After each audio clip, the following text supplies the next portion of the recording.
Kalau teman-teman sering bercanda buku bisa buat bantal tidur, nah ini mungkin ukurannya sama dengan bantal bayi.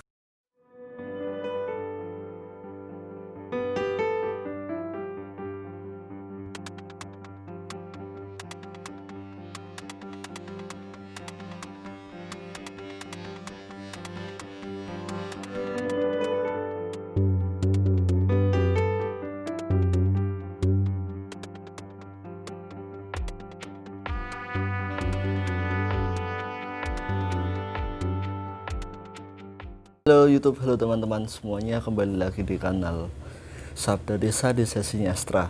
Di video kali ini kami akan membahas sebuah buku yang cukup tebal, mungkin buku yang paling tebal yang ada di dalam koleksi kami, yaitu The Story of Java. Mungkin agak terbalik gambarnya karena video ini kami ambil dengan kamera depan di smartphone.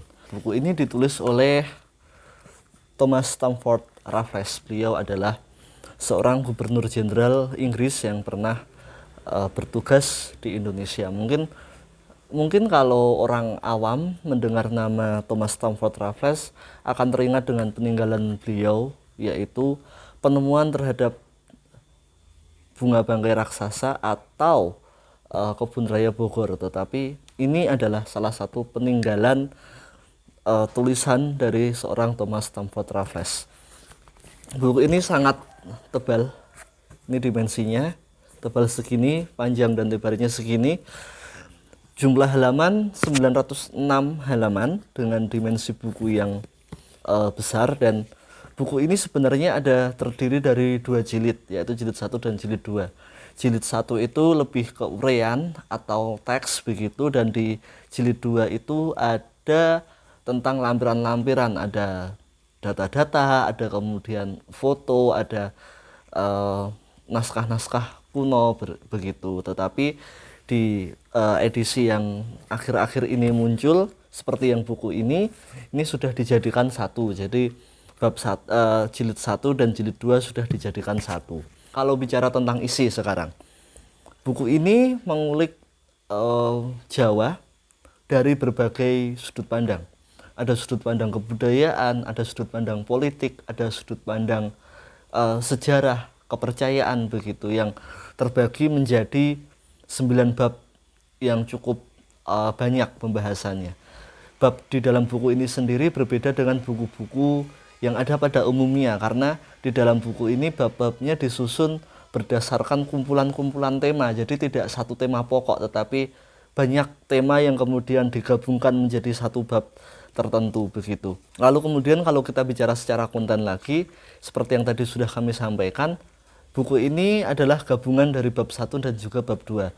Di buku ini kita bisa menemukan banyak data menarik tentang Jawa di masa silam, terutama di tahun 1700-an, 1800-an begitu. Di sini ada data tentang penghasilan waktu itu, penghasilan Pulau Jawa dari segi ekonomi, ada juga kemudian data tentang jumlah penduduk di tiap karesidenan, ada kemudian data-data mengenai kamus juga ada di sini, perbedaan bahasa-bahasa di Banten, di Sunda, di Madura, kemudian di Jawa juga ada di dalam buku ini. Buku ini sendiri menurut kami adalah sebuah buku yang mudah dipahami ketika membaca, dalam artian teman-teman yang mungkin masih pemula dalam mendalami tentang sejarah Jawa tidak akan kaget, tidak akan terlalu banyak berpikir ketika membaca buku ini. Secara konten buku ini cukup ringan, cukup mudah dipahami, tetapi juga tetap dengan kelengkapan, dengan analisa khas orang Timur waktu itu terhadap Jawa sendiri. Lalu kemudian kalau dari segi bukunya sendiri, buku ini menurut kami adalah sebuah buku yang cocok untuk dibaca, terutama untuk teman-teman yang ingin tahu sejarah Jawa itu seperti apa sih di masa lampau. Karena di buku ini banyak sekali yang dibahas. Untuk dikatakan salah satunya adalah tentang kedatangan tokoh bernama Aji Saka yang mungkin sudah sering kita dengar kalau kita bicara tentang asal mula atau asal muasal terbentuknya Pulau Jawa, terutama dari sudut pandang mistisme dan tradisionalisme. Nah, Di buku ini Thomas Stamford Raffles juga menuliskan tentang kedatangan Aji Saka yang menurut Thomas Stamford Raffles, Aji Saka itu adalah tokoh yang memang ada, bukan tokoh fiktif, bukan tokoh yang hanya ada di dalam dongeng, tetapi memang tokoh yang benar-benar ada dan pernah datang ke wilayah Jawa. Nilai lebih dari buku ini adalah bagaimana kelengkapan informasi yang ada di dalam buku ini yang disajikan oleh seorang Thomas Stamford Raffles.